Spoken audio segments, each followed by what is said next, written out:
আজকে ভোর রাতে রওনা দিয়ে আমাদের যাওয়ার কথা একটি সোয়া মিলে, যেখান থেকে আমরা প্রায় 10 বস্তার মতো কাঠের গুঁড়ি সংগ্রহ করবো বলে আনিস ভাইকে আগে থেকেই জানিয়ে রেখেছিলাম। মূলত আমরা টাইগার মুরগির খাবারের লিটার হিসাবে এই কাঠের গুঁড়িগুলি দিয়ে থাকি। যেহেতু রোজা শুরু হয়ে গিয়েছে, তাই সাহারি খাওয়ার পর ফজরের নামাজ পড়ে আমরা 3 জনে রওনা দিয়েছি ওই কাঠের মিলে অর্থাৎ সোয়া মিলের দিকে। যখন আমরা রওনা দিয়েছিলাম তখন হালকা অন্ধকার থাকলেও পৌঁছাতে পৌঁছাতে সুবহে সাদেক হয়ে গিয়েছে আলহামদুলিল্লাহ। তো আমরা সেখানে পৌঁছানোর আগেই আনিস ভাই যথারীতি সেখানে উপস্থিত ছিলেন, কারণ তিনি আমাদেরকে পরামর্শ দিয়েছিলেন এই মিল থেকে কাঠের গুঁড়িগুলি সংগ্রহ করার জন্য, এবং তিনি ওই মিল থেকে কাঠের গুঁড়িগুলি সংগ্রহ করেন তার টাইগার মুরগির লিটার হিসেবে ব্যবহার করার জন্য।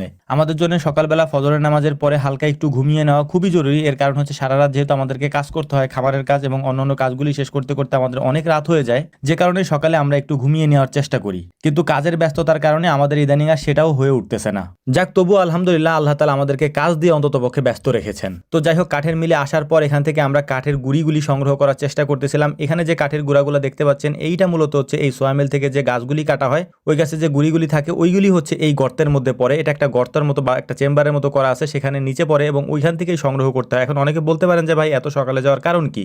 আপনারা তো চাইলে পরবর্তীতে গিয়েও এটা সংগ্রহ করতে পারেন। মূলত এইটাই হচ্ছে মূল সমস্যা, কারণ এত সকালে না গেলে এই কাঠের গুঁড়িগুলি সংগ্রহ করা যায় না। আনিস ভাই আমাকে আগেই বলেছিলেন ভাই ভোরে না গেলে এটা সংগ্রহ করা যাবে না, অন্য লোকজন এসে এটা নিয়ে যাবে। যদিও এটা আমাদেরকে টাকা দিয়ে কিনে আনতে হবে, তারপরেও খুব সকালে না গেলে আমরা হয়তো টাকা দিয়ে কিনেও এটা পাবো না। তো আমি আর আনিস ভাই নিচে থেকে বস্তাগুলি ভরে দিচ্ছিলাম এবং সজীব মামা উপর থেকে বস্তাগুলিকে খুব সুন্দরভাবে সাজিয়ে তারপর বস্তাগুলির মধ্যে যদি কম পড়ে তো সেটার মধ্যে হচ্ছে যে উনি আমরা বল ভরে তারপর ওনাকে দিচ্ছিলাম, উনি ভরে ভরে রাখতেছিলেন। তো 10 বস্তার মতো এটা আমরা লোড দিয়েছি, মানে আমরা বস্তা ভর্তি করেছি, কারণ আমাদের ভ্যানে 10 বস্তার তো আর বস্তার বেশি হয়তো আমরা নিতে পারবো না। তো আমরা বাড়ি থেকে ভুল করে হচ্ছে রশি নিয়ে আসি নাই, তো অন্তু ভাই আমাদের জন্য রশি নিয়ে এসেছে আলহামদুলিল্লাহ। তো এখন আমরা এই বস্তাগুলিকে বেঁধে তারপর আমরা আমাদের খামারে নিয়ে যাবো ইনশাআল্লাহ। তো সজীব মামা খুব সুন্দর করে বস্তাগুলি বাঁধতেছিলেন এবং খুব সকালে যেহেতু আমরা এসেছি এবং রোজার দিন সাহারি খাওয়ার পরে আমরা এখানে এসেছি, সবার একটু ঘুম ঘুম অবস্থা। তো চাচ্ছিলাম যে খুব দ্রুত কাজগুলি সেরে এখান থেকে চলে যাওয়ার জন্য। এই জন্য হচ্ছে আমরা নিজেরাও তার সাথে কাজে হাত বাটোয়ারা করতেছিলাম সজীব মামার সাথে।